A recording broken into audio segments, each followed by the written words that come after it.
restructuring again, what it repeats. You are too even versatile on that. I mean, you are so much accosted to the meaning, the actual connotation of restructuring. Then again, when you talk about true regionalism, that's regional government. You all know the meaning of this. Regional is just like confederation. I didn't understand. You have central government. All the regions, the confederates, the confederative or the federatives will be paying to the centrality. But it seems, actually, as we said, they are doing that to make sure that they run down Biafra agitation, so that Biafra agitation will soft pedal. So now they want to be doing the needful. This is the first thing they should have implemented after Biafra Nigerian civil war, so that each region will be growing, their own economy, their own resources, maintaining what God has given them as natural endowment. So this time around, if you ask me, Igbo man can welcome this. Ask me why. It is going to fasten up agitation of Biafra, because everything we will be on our own. We will manage our resources. We will develop people land. Industrialization wise, are you listening to me? And that will quicken. See, Biafra is paranoid now. It's like an incurable disease, more cancerous than cancer. No matter what you do, again, all these regions, restructure Nigeria, practice regionalism, Biafra has gone. Okay, I'm an Igbo man. That's the way I think.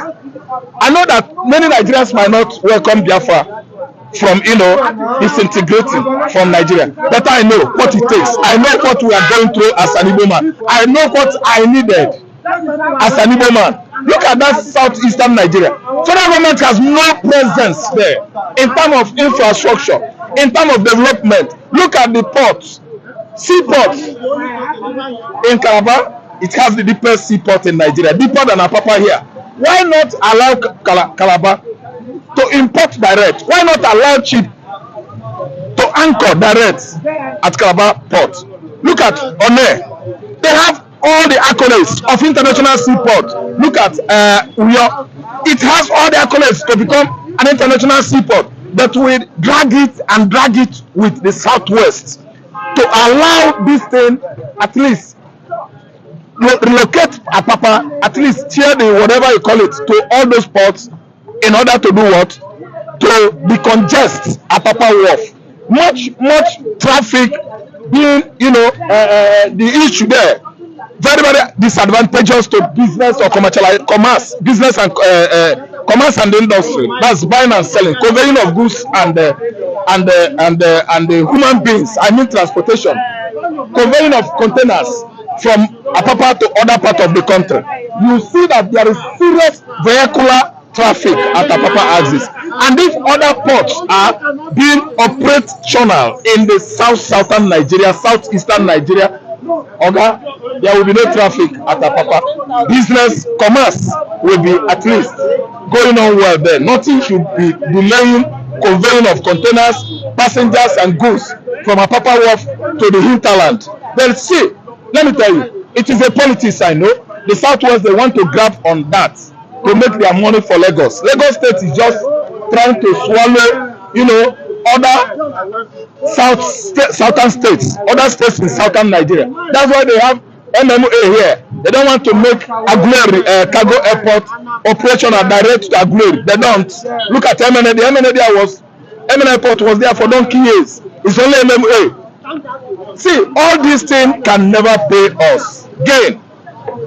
It can never pay us. It can only pain us. It can only at least stop us from achieving certain means or ends. See, let me tell you, if everybody in Nigeria is truthful to themselves, I mean, the so-called Wazobia, I don't think we would have found ourselves in this kind of situation. Some persons are just marginalized, over-marginalized, so that they will what? Fly. Allow women to breathe. No matter what Tinubu government do about restructuring and regionalism, operating regional system of government, Biafra agitation can never stop. What it can do is that it will help us as fast as possible to emancipate as a Biafra sovereign nation. Don't you think someone like Nnamdi Kanu and Ekpa, if they should bring them to round table to have conversation on whether the restructuring should be in depth such that people input is being considered and it see the light of the day. But don't you think they can drop agitation? No. You know, if you do that, it's like somebody that fall. A person that fall, that is not supposed to fall. I mean, falling as, you know, losing your bearing and get yourself flat on the ground. That's the kind of fall I mean. It's a disgrace. It's a disgrace in Igbo land. We said it's Adai. Such a person has fallen as a result of change. See, you are doing all this thing to you know, to make Igbo man not go, so that Igbo man will stay in Nigeria. Of course, you don't value Igbo man. You never included the Igbo man on sharing of the national cake.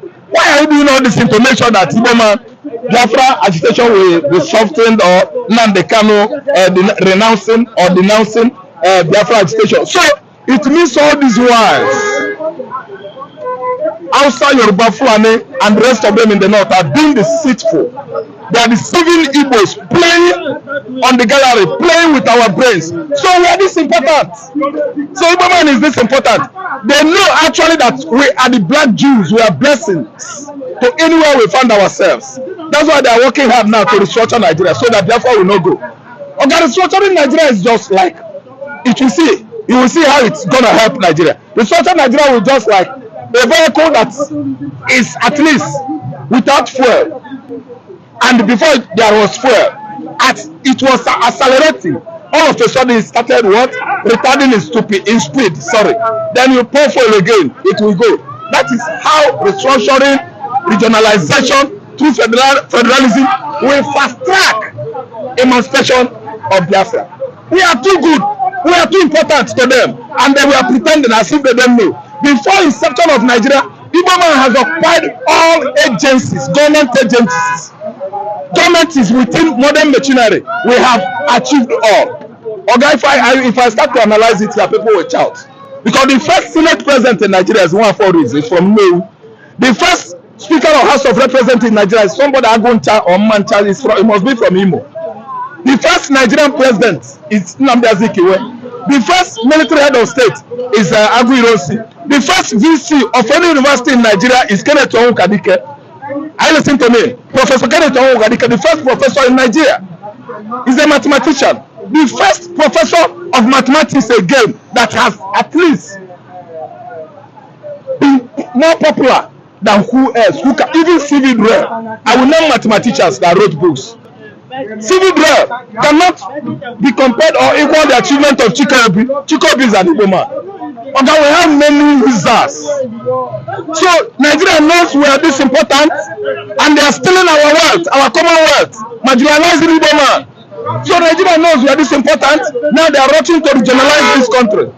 Okay, regionalism, restructuring, whatever coming together to talk on the round table so that Simon Ekpa, Nnamdi Kanu will soft pedal on agitation of Biafra, no matter what it takes, no matter what they may do. Okay, what has happened has happened. Biafrans will never ever forgive Nigeria. The killings and the pogrom of 1967, we lost many souls here. Our fathers, our mothers, our uncles and our brothers are always in such examples by telling you that I lost my two most handsome men in my community through the war. They were buried later around 1983. One was buried later 78. We don't grow up then. They bring their pictures. They were telling us these are our brothers. They died during the war. I don't want to understand. It is too painful, and Nigeria has never compensated anybody in Igbo land over what the loss of Biafran war. What that war cost Igbo man. Nigeria has not been able to pay compensation to us. Nigeria has never. They have never done that. And they say they want us to go on consultations. I met one man on comment section, Phoenix. As I was, writing, he said, no, Mr. Raf, consultations, everybody. Blah, blah. I want to teach you about Asoga. No consultation now. We don't want a dialogue again. Go and resurrect those people you killed. Because they're agitating for their rights, Mazog members, you mow them down with blades. Go and resurrect those people you killed at Nnamdi Kanu's premises, Father's Palace. They died of the same cause, Operation Python Dance. Killed many more youths than the youth that died of Kwachoko during Biafra war. So Biafra agitation will never ever be soft pedaled. We will never ever forget it. Biafra is now incurable, as I cited before, is a cancer. It is an incurable disease. Biafra is an ideology, an idea buried in the hearts of every man, and an idea does not die. I will never ever say Biafra is a spirit. Okay? It's more than spirit.